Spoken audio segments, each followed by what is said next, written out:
राष्ट्रीय ध्वज को सलामी देंगे। राष्ट्रीय सलूट, सलामी, शस्त्र।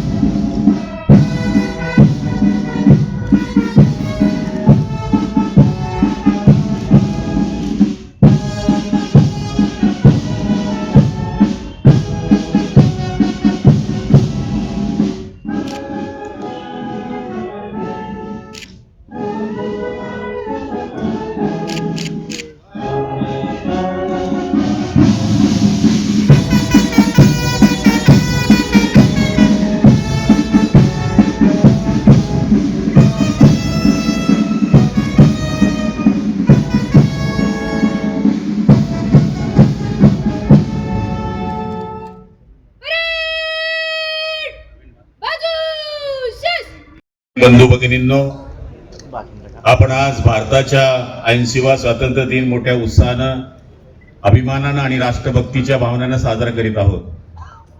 या पवित्र दिवशी भारताच्या स्वातंत्र्यासाठी आपल्या प्राणांची आहुती देणाऱ्या सर्व स्वातंत्र्य सैनिकांना आणि हुतात्म्यांना मी विनम्रपणे अभिवादन करतो। देशाच्या सीमांचे रक्षण करण्याच्या सर्वोच्च बलिदान देणाऱ्या आपल्या शूर जवानांचे मी कृतज्ञतापूर्वक नमन करतो। स्वराज्य, सामाजिक न्याय, समता आणि लोक कल्याणाची प्रेरणा देणारे छत्रपती शिवाजी महाराज, राजश्री शाहू महाराज, महात्मा ज्योतिरावजी फुले, महात्मा गांधी आणि डॉक्टर बाबासाहेब आंबेडकर या महान विचारांना मी पावन प्रसंगी विनम्र अभिवादन करतो। या राष्ट्रीय पर्वाच्या निमित्ताने या समारंभास उपस्थित असलेले आदरणीय स्वातंत्र्य सैनिक, शहीद जवानांचे कुटुंबीय, माजी सैनिक, ज्येष्ठ नागरिक, लोकप्रतिनिधी, अधिकारी व कर्मचारी, विद्यार्थी विद्यार्थिनी, शिक्षक, पालक, पत्रकार, छायाचित्रकार आणि जिल्ह्यातील सर्व नागरिकांना स्वातंत्र्य दिनाच्या मी हार्दिक शुभेच्छा देतो। विजयी विश्व तिरंगा प्यारा, झंडा ऊंचा रहे हमारा, या राष्ट्रभक्तीच्या भावनेतून आज आपण आपल्या राष्ट्रध्वजाला वंदन करीत आहोत। या तिरंग्याच्या सन्मानामागे असंख्य स्वातंत्र्य सैनिकांचे अतुलनीय त्याग, शौर्य आणि बलिदान आहे। देशाच्या स्वातंत्र्यासाठी असंख्य वीरांनी आपल्या सुखाच्या संसाराची आणि अखेर आपल्या प्राणाची त्याग केला। संकटे, यातना, कारावास आणि अमानुष अत्याचाराची पर्वा न करता त्यांनी मातृभूमीसाठी स्वातंत्र्याचा संघर्ष केला। त्यांचा त्याग आणि बलिदानामुळे आज पारतंत्र्याचा अंधार दूर झाला आणि स्वातंत्र्याचा सूर्य उदयास आला। आज आपण स्वातंत्र्याच्या मुक्त वातावरणात लोकशाहीच्या मार्गावर प्रगती करीत आहोत। या स्वातंत्र्याचे महत्त्व जाणून घेणे आणि त्याची जपणूक करणे हीच या महान स्वातंत्र्यवीरांना खरी श्रद्धांजली ठरेल। त्यांच्या शौर्याची गाथा पुढील पिढ्यांपर्यंत पोहोचवणे, त्यांचा त्याग आणि त्यांच्या विचारांचा वारसा जपणे आणि राष्ट्रहिताला सर्वोच्च प्राधान्य देणे हे आपल्या प्रत्येकाचे कर्तव्य आहे। या पवित्र तिरंग्याला सन्मान, देशाची एकता, अखंडता अबाधित ठेवण्याचा संकल्प करून स्वातंत्र्यवीरांच्या महान बलिदानास आज मी अभिवादन करूया। बंधू भगिनींनो, भारताची खरी ताकद आपल्या विविधतेत आहे। आपल्या भाषा, प्रांत, परंपरा आणि श्रद्धा वेगळ्या वेगळ्या असल्या तरी भारतीय म्हणून आपली एकता हीच आपली सर्वात मोठी ओळख आहे। सामाजिक सलोखा, बंधुभाव आणि राष्ट्रीय एकात्मतेच्या भावनेतून आपण एकजुटीने पुढे जात आहोत। ही एकता आणि बंधुभाव अधिक दृढ करून आपण सक्षम समाज आणि विकसित राष्ट्र घडूया। स्वातंत्र्यानंतर देशाच्या प्रगतीमध्ये शेतकरी, कामगार, महिला, युवक, उद्योजक, शिक्षक, शास्त्रज्ञ, जवान तसेच समाजातील प्रत्येक घटकांचे महत्त्वपूर्ण योगदान राहिले आहे। जिल्ह्याच्या विकासाच्या हालचाली येथील शेतकऱ्यांचे कष्ट, कामगारांचे श्रम, महिलांचा सहभाग, युवकांची ऊर्जा आणि नागरिकांचे योगदान महत्त्वपूर्ण ठरले आहे। आज जळगाव जिल्हा विकासाच्या नव्या टप्प्याकडे वाटचाल करीत आहे।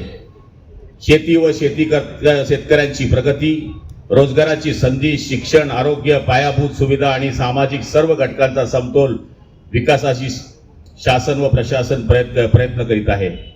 या विकास प्रक्रियेत नागरिकांचा सक्रिय सहभाग आणि सहकार्यामुळे जिल्ह्याच्या प्रगतीला आणखी गती मिळत आहे. स्वातंत्र्यवीरांच्या त्यागातून आपल्याला हे स्वातंत्र्य मिळाले आणि संविधानाने आपल्याला न्याय, स्वातंत्र्य, समता, बंधुतेची मूल्य दिली. या महान मूल्यांची जपणूक करीत आपल्या कर्तृत्वातून जळगाव जिल्ह्याच्या आणि देशाच्या विकासाला हातभार लावणे हीच आज या पिढीची राष्ट्रसेवा आहे. देशाच्या सर्वोच्च बलिदान देणाऱ्या जवानांची स्मृती कायम जपण्याकरता जिल्हा वार्षिक योजनेतून जिल्ह्यातील 29 शहीद जवानांच्या गावांमध्ये आपण स्मारके उभारण्याचा उपक्रम हाती घेतलेला आहे.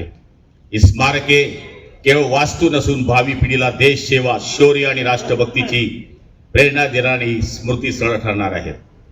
माननीय मुख्यमंत्री देवेंद्रजी फडणवीस, माननीय उपमुख्यमंत्री एकनाथजी शिंदे आणि माननीय उपमुख्यमंत्री श्रीमती सुनीता पवार यांच्या नेतृत्वाखाली राज्य शासनाने शेतकरी, महिला आणि युवकांच्या हितासाठी अनेक महत्वाचे. आपला शेतकरी हा केवळ अन्नदाता नसून ग्रामीण अर्थव्यवस्था आधारस्तंभ आहे. त्यांच्या कष्टांना अधिक बळ देण्यासाठी आणि अडचणीच्या काळात त्यांच्याशी पाठीशी उभे राहणे ही शासनाची भूमिका आहे. त्याच भूमिकेतून पुण्यश्लोक अहिल्याबाई होळकर शेतकरी कर्जमुक्ती योजना 2026 अंतर्गत पहिल्या टप्प्यात जळगाव जिल्ह्यातील 31,908 पात्र शेतकऱ्यांना कर्जमुक्ती करता 184 कोटी 16 लक्ष रुपये संबंधित बँकेच्या खात्यात जमा करण्यात आलेले आहे. ही रक्कम लाभार्थ्यांच्या कर्ज खात्यावर वर्ग करण्याची कारवाई सुरू झाली आहे. त्याचप्रमाणे जिल्ह्यात नुकतेच शासनाचे स्वतंत्र रेशीम कार्यालय मंजूर करण्यात आले आहे. त्यामुळे जिल्ह्यातील रेशीम उत्पादक शेतकऱ्यांना या ठिकाणी मोठा दिलासा मिळणार आहे. छत्रपती शिवाजी महाराजस्व अभियान अंतर्गत जळगाव जिल्ह्यामध्ये मार्च-मे 2026च्या कालावधीमध्ये मंडळ स्तरावर 96 शिबिरांचे आयोजन करण्यात आले. या शिबिरातून 1,09,824 लाभार्थ्यांना विविध शासकीय योजनांचा लाभ देण्यात आला. तसेच दिनांक 22 जुलै 2026 ते 9 ऑगस्ट 2026च्या कालावधीमध्ये 11 विधानसभा मतदारसंघासह शिबिरांचे आयोजन करण्यात आले. त्याच्यामध्ये 1,09,000 लाभार्थ्यांचे विविध शासकीय योजनांना लाभ देण्यात आला आहे. आपल्या समाजातील प्रत्येक बालकांना सुरक्षित बालपण आणि प्रत्येक महिलेला सन्मानाने जगण्याचा अधिकार मिळावा यासाठी शासन कटिबद्ध आहे. याच उद्देशाने जळगाव जिल्ह्यात महिला व बाल कल्याण विभागासाठी विविध योजना प्रभावीपणे राबवण्यात येत आहे. 2025-2026च्या कालावधीमध्ये 124 अनाथ बालकांना अनाथ प्रमाणपत्र देण्यात आले असून त्यापैकी 7 बालकांना प्रमाणपत्राच्या आधारे शासकीय सेवा मध्ये नोकरी मिळालेली आहे. बाल संगोपन योजनेअंतर्गत 18 वर्षाखालील अनाथ, निराधार व गरजू 7,873 बालकांना दरमहा 2,250 रुपयांचा लाभ देण्यात येत आहे. तसेच मिशन वात्सल्य अंतर्गत प्रायोजिक तत्वावर प्रतिपालकत्व योजनेतून 797 बालकांना दरमहा 4,000 रुपयांची आर्थिक मदत करण्यात येत आहे. करण्यासाठी जिल्ह्यात माझं गाव आरोग्य संपन्न गाव ही मोहीम 1 एप्रिल 2026 पासून लोकसहभागातून राबवण्यात येत आहे. त्याच्यामध्ये असंसर्गजन्य आजार, माता बाल आरोग्य, लसीकरण, कुपोषण, स्वच्छ पाणी पुरवठा आणि प्रदूषण नियंत्रण या बाबतीमध्ये जनजागृती करण्यात येत आहे. क्षयमुक्त ग्रामपंचायत अभियानांतर्गत जिल्ह्यात 5,13,000 नागरिकांची तपासणी करण्यात आलेली आहे. नशामुक्त युवा विकसित भारत या संकल्पनेला पुढे नेत आहोत. आज स्वातंत्र्य दिनाच्या निमित्तानं मी विशेषतः आपल्या युवकांना एक आवाहन करतो. आपली ऊर्जा व्यसनात नव्हे तर शिक्षणात, क्रीडा, कौशल्य आणि नवउद्योजकता आणि देश सेवेत वापरा. नशामुक्त युवा विकसित भारत या संकल्पनेतून व्यसनमुक्त जळगाव, विकसित जळगाव घडण्यासाठी जिल्ह्यातील युवक, पालक, शिक्षक, सामाजिक व धार्मिक संस्था तसेच नागरिकांनी पुढे येऊन ही संकल्पना साकार करूया. 15 ऑगस्ट ते 21 ऑगस्ट 2026 कालावधीमध्ये जलसंधारण सप्ताह हा सुरू होतो आहे. या उपक्रमात जिल्ह्यातील नागरिकांनी सहभागी व्हावे अशी मी आपल्याला विनंती करतो.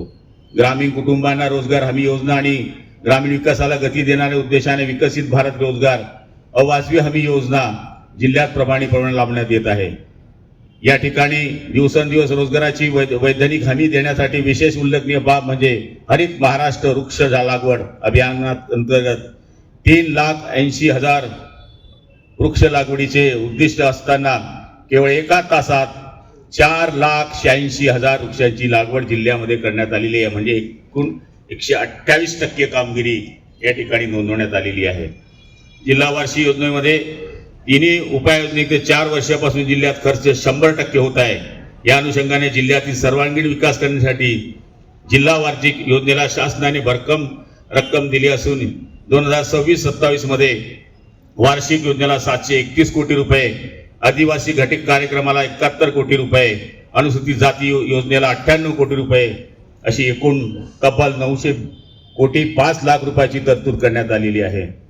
राज्य शासन महास्ट्राईड प्रकल्पातून कामगिरी निकषातून मूल्यमापन जळगाव जिल्ह्यात 100% एकत्रित गुणांक मिळवून राज्यात सर्वात गुणांमध्ये स्तरावर कामगिरी करून देऊन जिल्ह्यात 16 कोटी रुपये इतके प्रोत्साहनपर निधी पात्र ठरला आहे।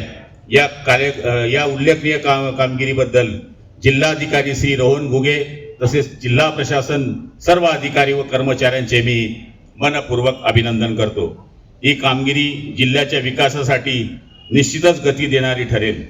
बंधू भगिनींनो, आज आपण विकासाचा संकल्प करीत असताना त्यांचा पाया विसरता कामा नये। हा पाया म्हणजे संविधानावर निष्ठा, लोकशाहीवर विश्वास, सामाजिक न्याय, समता, बंधू आणि राष्ट्राची एकात्मता व अखंडता आहे। शेतकरी, महिला, युवक, कामगार, विद्यार्थी, उद्योजक, अधिकारी, कर्मचारी आणि सामाजिक प्रत्येक घटकाचे माझा जिल्हा, माझा महाराष्ट्र आणि माझा भारत या भावनेतून आपले योगदान दिले तर विकसित भारताचे स्वप्न निश्चित साकार होईल असा माझा 100% विश्वास आहे। स्वातंत्र्यवीरांच्या त्यागातून मिळालेले हे स्वातंत्र्य आणि संविधानाने दिलेली लोकशाहीची मूल्य जपत देशाची एकात्मता, अखंडता आणि राष्ट्रीय एकात्मता अधिक बळकट करण्यासाठी आपण सर्वजण आपल्या आपल्या परीने योगदान करूया। जळगाव जिल्ह्याच्या प्रगतीसोबत राष्ट्राच्या उज्ज्वल भविष्यासाठी कर्तव्यनिष्ठेने पुढे जाऊया। पुनश्च आपल्या सगळ्यांना स्वातंत्र्य दिनाच्या मनपूर्वक हार्दिक शुभेच्छा। जय हिंद, जय महाराष्ट्र।